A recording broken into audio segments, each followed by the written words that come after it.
to growth. Learn firsthand from successful business owners and create your own path to success. I'm going to show you how great I am. It's time to hit the road to growth with team lead of the Enriquez Group, Realtor Vinny.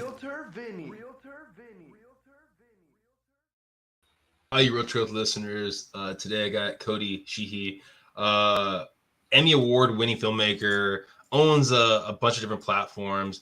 I mean, this is the first filmmaker I've had on the platform, and it's gonna be interesting, kind of, because most of the time we have like brick and mortar. Sometimes we have the e-commerce. We have these other platforms where people are building a business, and filmmaking, when it pops up, it hasn't been one of those things where you probably think of where you're like, okay, making money. And so it's gonna be interesting to see your perspective, especially from past guests that we've had. Thank you, Cody, for being here today. Yeah, I'm really excited to be here. Thanks for having me on. So, I mean, walk us through. I know you have a couple different platforms. I mean, one where you're more of the producer and kind of making the project. Other ones where we help people make their own projects. I mean, walk us through the two different platforms you have. Yeah, so my background is in documentary filmmaking. I'm a director, producer, and so the company that I started years ago is called Rumline Media, and we produce documentaries that you might see on Apple, Prime, just streaming platforms, that kind of thing. And then over the years, just working with some programmers, we decided to start a startup company called Filmmaker, and so that's kind of the other hat that I wear. And Filmmaker is a collaborative video platform. So if you have a team of people and they all have part of the story, they can all upload it and you can easily mix it together and make collaborative videos. So both have been exciting. Yeah. So Filmmaker, I mean, now what's the process of that? Do you have to know the people before you actually join their collective, or is it you can find people that have similar interests and these are putting stuff in there? What's that process like? Yeah, so our product right now is as basic as we can make it. It's a kind of a minimum viable product. So we've got big ideas for the future where it'll be much more social and you can search and join projects and that kind of thing. Mm-hmm. But what we're launching with right now is it's a very basic product for a team of people that you already know. So a great use case example would be friends on a road trip or a wedding where the couple didn't hire a videographer, but they would love all their guests to contribute video, something like that. And then would the final project still be edited by the people in the group, or can you pay an extra fee or something like that to have someone else edit the piece together?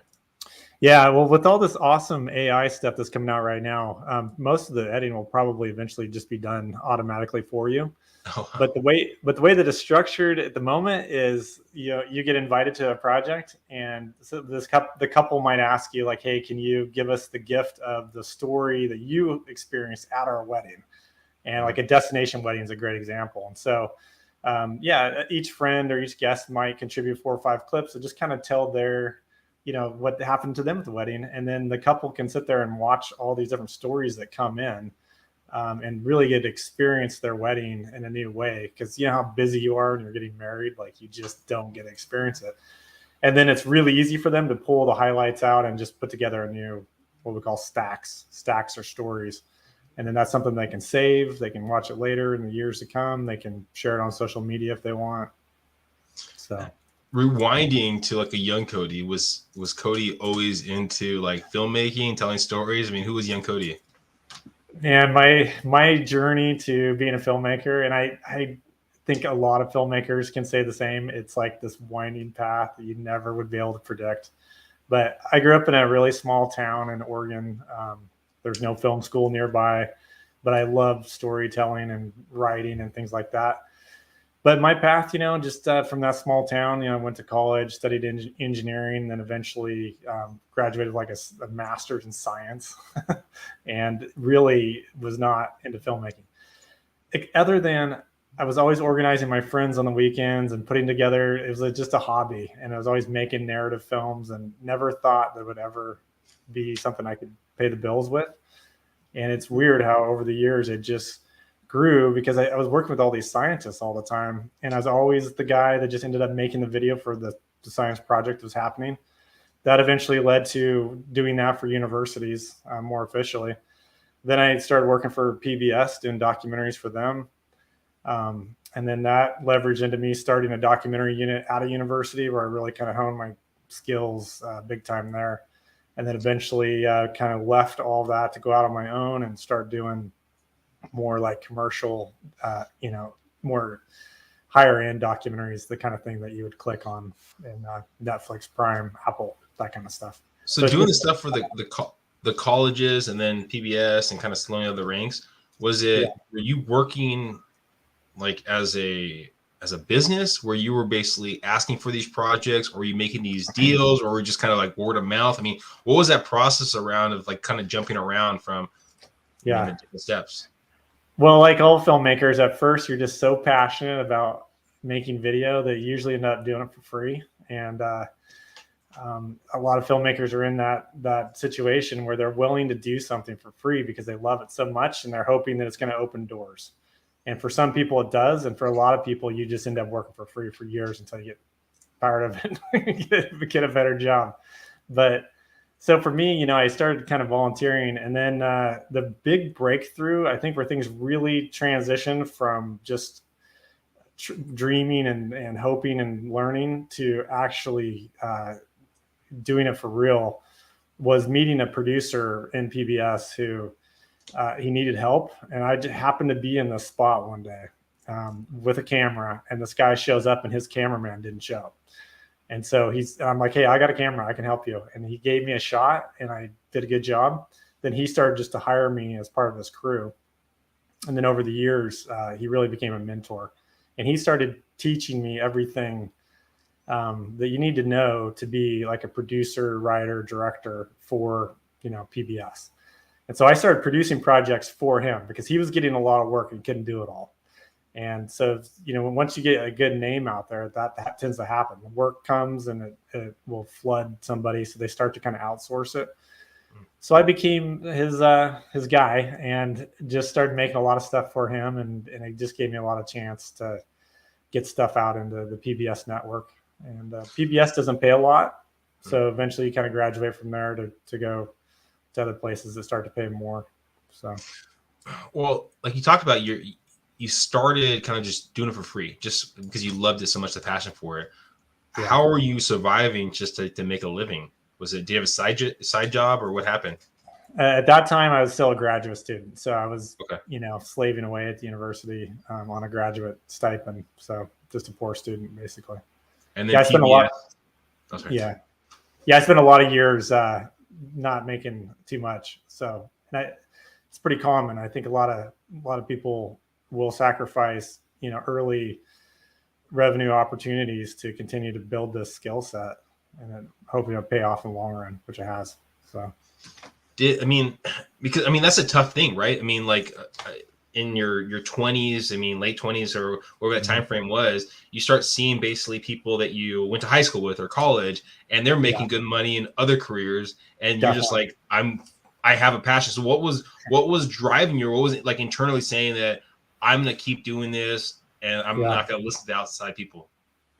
Man, you hit it on the head. It's like it was watching my friends, fall into different career paths and really start making money. At some point, I'm just like, what am I doing? And you start to doubt your decisions.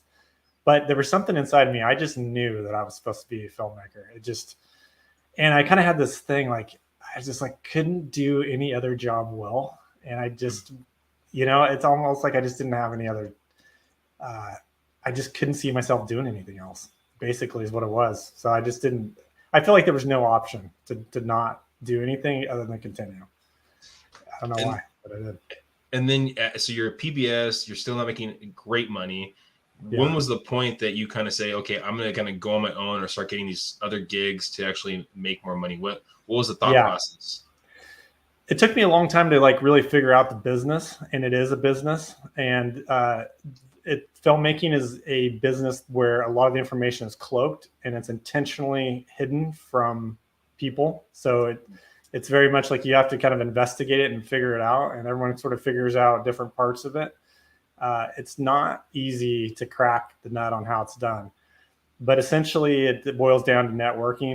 You got to get into an in crowd of people who have a solid name that are able to land the the investment into the film that you need. And so it's really about that name recognition and networking. So you got to get into that cabal. And the way you can do that is by producing small films and film festivals and making connections and networking, that kind of thing. Film school would be an option for some people, but most of the successful filmmakers that I know, honestly, did not go to film school. They tend to come to film in documentary anyways. They tend to come to documentary with some other skill. Like I bring like the access to science, the scientist. That was kind of my entry point, and so, for example, a lot of the writers and producers I know, they know some industry really well, and those are the documentaries that they're making is about that. Got it. So that's but once you get into the business, there's really a multitude of revenue streams that you need to figure out how to start tapping. And right now it's super dynamic and it's changing a lot. Traditional documentary may not even be your main product anymore. It could be a social media campaign might actually generate more revenue for you. It's hard to say. So it's becoming really complicated. But if you want, I can kind of break down how a traditional documentary works. Please. And yeah, so this took me years to figure out. But basically, you want to get this thing probably 20-30% funded up front, and you need to pay yourself along the way, because the odds of you getting paid on the back end are less than 50-50, I would say. So you need to be paying yourself. You need to get an initial investment. You need to go out and generate footage and generate access to characters and put together something that's going to prove that you've got great characters, you've got access to those characters, and you've got a team behind you that's going to be able to nail it. And so you'll end up like a 10-minute clip and a pitch deck, essentially. So at that point, you're kind of like a small startup company, essentially. You've got an idea and you have what you hope is the proof that you need to go to the next level. Then you go back to fundraising. At this point, you need to be in tight with executive producers that'll help you do that fundraising and fund, essentially the filming portion and the editing. So what they call production and post-production. You need to get that totally funded. And if you get it funded without going through distribution, that's what they call an independent documentary. So you're going to end up at a film festival or trying to sell that film at the end. But you have total control. You're taking more risk, though. You're taking more risk with that money. The other route is to go right to distribution at this point. So you go, say, straight to Netflix and pitch them on your idea. And they may decide to bring it in-house, make it an original, and fund the whole thing. But at that point, they're going to have total control. They may even remove you as the director or showrunner and put on somebody else. It's all entering into their sausage making process, but you will get paid for that idea up front. So that's probably the most secure, risk-free way to do it. But you're never going to make it big. If you go independent and you own this thing the whole way through, you'll form an LLC. You'll bring in these investors. It's like a small business, essentially. If it might go to film festivals, it might at some point start a bidding war. Let's say it's a hit documentary and the bidding war starts. That's when you're going to see those really high sale prices. And that's when a few of these filmmakers have a big windfall, because they took that risk all the way along and maintained ownership of it. So there's a lot of parallels to, say, the startup tech scene, interestingly. Is it easier to go independent this day and age with so much more platforms out there, or is it harder because there's so much platforms out there? Yeah, great question. This is what they call the golden age of documentary, because people love documentary and there's a lot of it being produced and the demand's high. So for many years, there was a huge thriving independent documentary scene. But in the last few years, especially with COVID, it's really shrank, and Netflix and other big players have really moved into doing the originals and their acquisitions, buying these independent ones. Those numbers have fallen quite a bit. So right now it's getting more difficult again. So But it changes all the time. And so, for example, like I don't know if this is true, but there's a writer strike going on, and then now there's an actor strike going on too. And so all these big companies are part of the unions, and so all their productions are shut down. So there's going to be a big gap in the market. And so a lot of people are hoping that you're going to see the independent producers really have another heyday, because these distribution channels need to fill that gap that's going to be opening. Well, isn't that what happened last time when we had the writer strike? We had a lot of like web TV shows and things like that pop up. Exactly. You see a lot of innovation during the time when the industry kind of gets shut down. Suddenly, that periphery becomes really important. So, talking about innovation, you kind of already touched on it. I mean, with AI, I mean, how do you think that's going to affect basically your business kind of going in the future? Yeah, that's something that we're all talking about. So it's hard to say because, obviously the AI situation is just changing so rapidly, but it appears to me that the really high-end productions are not going to be probably replaced by, generative video in the near future. But I think a huge sector of the video industry will be pretty soon. So I think it's going to be a reckoning for sure.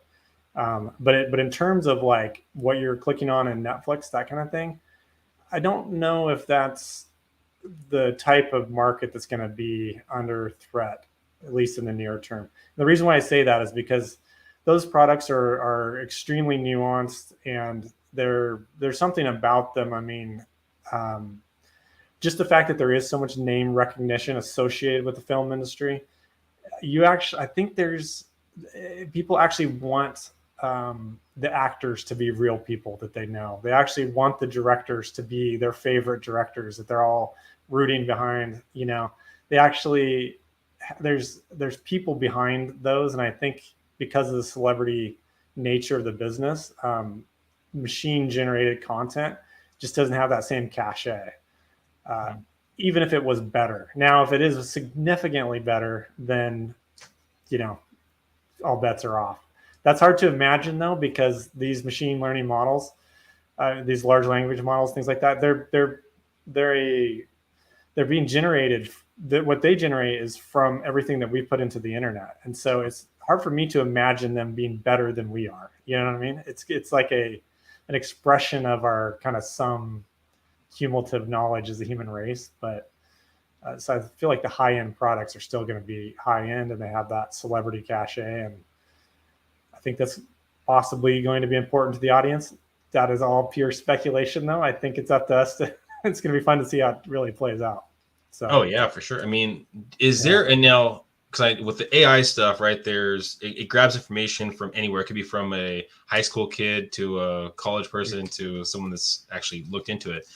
Yeah. With different platforms, is there a company that oversees the information? I know like Twitter is putting it out there now where they have dissecting this information, and they have kind of like the verbiage beneath it saying, well, might not be true, or this happened right there. Is there anything with documentaries where they kind of like go over the information that's kind of be giving it out, or is it simply you're kind of going in there with the idea that whoever is putting that piece together is giving you that information, and it could be swayed, I guess? Yeah. Are you talking about just the AI or documentary in general? Documentaries in general. I mean, because it seems like we're getting more that way. We're having so much information out there now.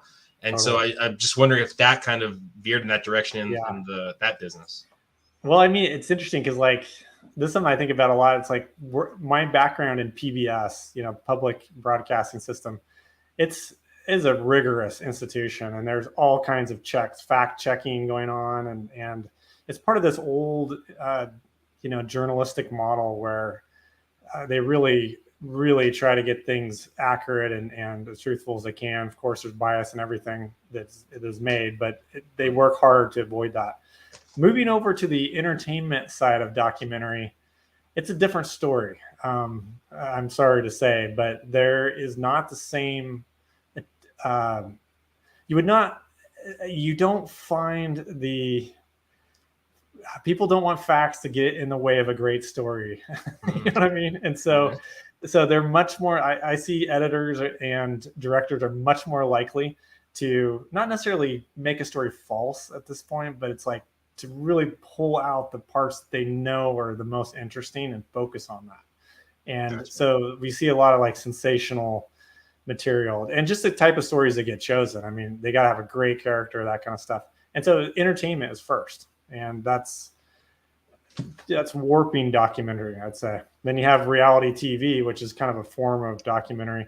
And over the years, you've really seen that start to be warped too. And the producers are creating scenarios. But it's almost like a game show and a lot of these things. And so all of this is starting to kind of blend together, you know, and I can see documentary is, it's different than what it used to be years ago when it was a very factual medium. So for I guess, for yourself and other people in that kind of profession, right? I mean, how often are there topics that maybe you don't agree upon or are against, but the money's right and you kind of go, I have to go that direction? Does that happen? Does that come across, or what happens there? Yeah, I mean, it depends on the platform that you're distributing to, what kind of pressure you're going to get, and it depends on the filmmaker, you know, what kind of filmmaker they are. And so, you know, it's and also it depends on the audience. That's one thing that I think is understated, is the audience is so savvy nowadays. I think people really quickly can smell when something's being constructed and sort of dramatize a little too much. I think people really know. And so the audience actually kind of keeps people honest. But you know, I'm trying to think, my last film was Make People Better. And it's about the first, you know, genetically engineered babies that were created in China in 2018. Now that sounds like science fiction. And a lot of people online were like, is this even real? And for that film, you know, I felt that it's such an important topic, the idea that we're going to be engineering traits into people going forward, and this technology is here, and those ethical red lines were just blown through. And plus, it's a great story. The Chinese scientist who did it, you know, caused a big controversy and then disappeared after that. So it turns out New York Times found him under house arrest, and it had gone terribly wrong for this guy, and he ended up in prison eventually. But so this story is so important, you know, that like we really did double duty to make sure everything in there is 100% accurate, and it's a very nuanced story. We didn't want to take sides in terms of, is this a good thing or a bad thing? Because you know, some people with genetic disease, this is really important to them that we develop these technologies. Other people that are worried about what kind of doors is going to open towards designer babies, blonde hair, blue eyes, super soldiers, stuff like that, are really worried about the pathway that this technology creates the future. We didn't want to take sides. We just wanted to like present the information through this riveting story as accurately as we could, because it's such an important topic. Now, if you were making a film that's a little bit different, let's say it's Tiger King, you know, and the point here is it's going to be a wild ride. You know, it's more about the story probably for those guys. You know, how do we construct the best possible story out of footage that may or may not be totally 100% true? So, and I honestly know nothing about Tiger King. Didn't mean to criticize them whatsoever. I'm sure they did a great job, but just in general, the stakes are a little lower. And so, well, with the viewership, I mean, I'm assuming that's probably easy a call for anyone to say, do you watch documentaries? No. Okay. Have you seen Tiger King? Have you seen Tiger King?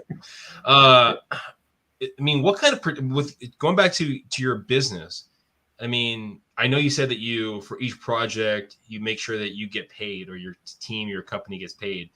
Yeah. Is there a lot of predictability in knowing where the next paycheck is coming with your business? Not so much. I mean, it's definitely peaks and valleys for sure. But once you get into, I think filmmakers, once they get into a working formula and they get their process resolved and they have a great team and their funding is lined up and things become very consistent, they can start to scale a little bit. Documentary production is not a very scalable industry typically.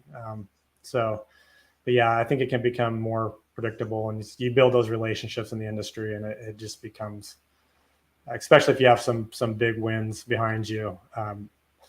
Investors recognize, like in startup culture, it's going to be 9 failures for every one big hit. So is Is that kind of why you built the two different platforms? One where it's basically kind of a subscription-based model, and then was maybe more predictable than relative to the other model where it's project to project?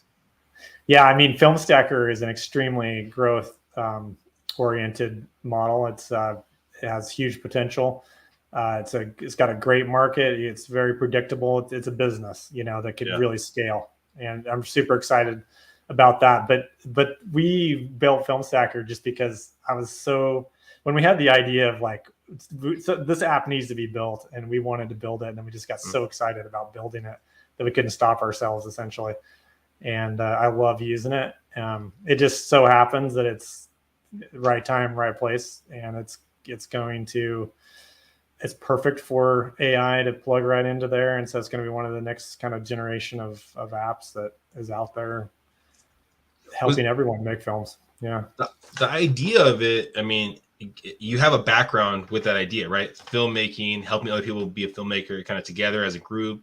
The execution, I guess, with the software and things like that. Where did you find the right people to kind of brainstorm together and kind of build this team to build that platform? Yeah, my original co-founder is JD Gibbs, and he worked for Apple for years, managing different products and things. And over the years, he just became really burned out on working for these big corporate businesses and wanted to do another. He'd done a startup in the past. He just wanted to do another startup. And we've been friends for a long time. And so, when we had this idea, he's like, yeah, I'll build it. So then once I had him, he was able to put together a team on the programming side. And then I just handled the fundraising and the business side.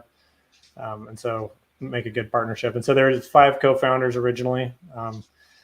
We're all still great friends. It's been several years, and it's just been totally fine. Yeah. Wait, 5 co-founders and all still good terms. What's the secret sauce? I mean, oh man, that's a great question. So, well, I think the secret sauce to a business is that you do get along with your co-founders, and it's basically a marriage. And so 2 people can have trouble in a marriage. 5 is ridiculous, to be honest. I probably wouldn't recommend it for anyone except for our group. But yeah, we just love working together. We were all friends before, and building this thing together has just made it even better. And we just have tons of respect for each other. It's a very flat. Here's some important thing: is that it's a very flat organization in terms of leadership. And so, yes, I'm the CEO on paper, but when we make decisions, we all sit down and we all know each other really well, and it becomes easy to make the best decision as a group, and then that's what we'll go out and present to the world, to the company. But let's say we were talking 5 years in the future. Is there where do you see these platforms going? Where do you see filmmaking going? Where do you see yourself going in the next 5 years?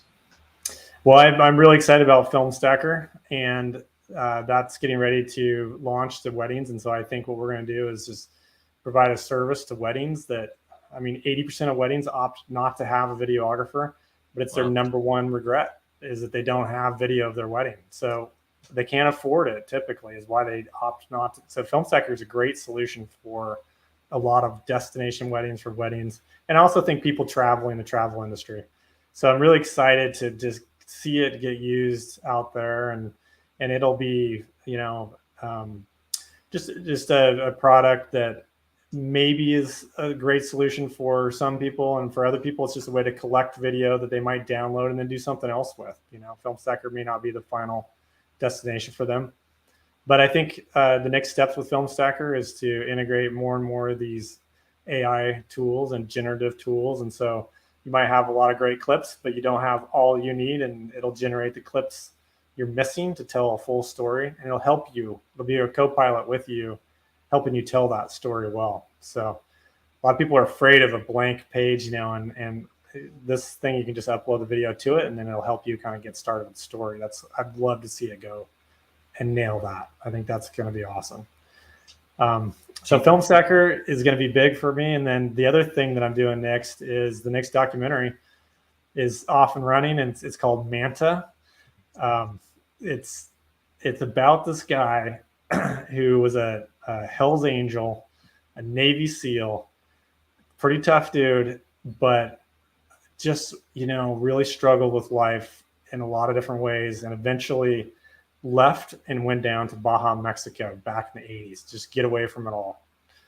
He was getting into, a lot of legal issues and stuff. And he went down to Mexico, and he was a great scuba diver because of the Navy SEALs, and he just started diving all the time. And he went out to this island. He basically lived out at this island. It's 219 miles offshore, out in the Pacific Ocean. Back then, there was nobody else there. And he would just live out there for months at a time and dive every day with the giant mantas. And he became friends with this one huge, and these mantas are like 20 feet across. They're massive animals, super intelligent, really emotional.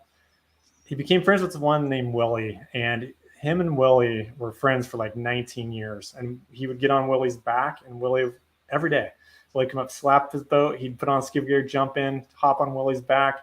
Willie would give him these rides through the canyons and the different areas underwater and stuff. And they had this great friendship. But one day, some illegal fishing boats came to this island and massacred all the mantas and just wiped them out. And so Terry, he was kind of anti-authority and didn't really follow the rules and stuff. But these were all of his friends at that point. He'd named them all, Rosie, Tippy, Finger. And he was pissed. And he had filmed the whole thing, and he just went on a mission to protect these mantas, and got that footage eventually was seen on in 13 different countries, and he got the president of Mexico to watch it. And then the president had those fishermen arrested, took away their boats, fined them, and then made a manta sanctuary around this island. And it's just a really awesome story of what one person can do when they get pissed. I feel like I already know the answer, but I'm going to ask you anyways. Yeah. Do you think, especially you can kind of see the passion that you have with that film, upcoming film. Do you ever see that you're going to just stick with Filmstacker and give up documentaries altogether? I don't know. That's a tough one, because it's weird, because like documentaries kind of find you. They're like a lost dog or something. So when they come into your life, the story needs to be told. And this one, I realized no one else could tell it but me, and it would not be told if I didn't do it. And it's an awesome story. And so, I just couldn't stop myself. So I probably that will happen again in the future. I don't know. Hard to say. Well, thank you so much, Cody. If someone's listening and they're looking to get more information about Filmstacker, other projects you might have, for your upcoming documentaries, what's the best way of them getting more information? Yeah, so if you want to know about Filmstacker, just go to filmstacker.com. You can send me an email, which is cody@filmstacker.com. And if you want to know about documentary filmmaking, then send me an email, which is info@rumlinemedia.com, or just go to our website and connect with me through there. You can hit me up on all the social channels too. I love to talk about this stuff, and I would love to help people get started. And whatever I can do to help, I want to help. So please reach out if anything I've said is interesting. Thank you again, Cody, for being here. Hopefully everyone got some great information. And if maybe you're just a TikTok person or Instagram person, you're making a small film, but like Cody said, for documentary at least, not a lot of them went to film school. So, hey, you know what? You could be a step away. Thank you guys for watching. Please subscribe, please share, and go in the show notes and go find Cody. Bye, everyone. Thank you.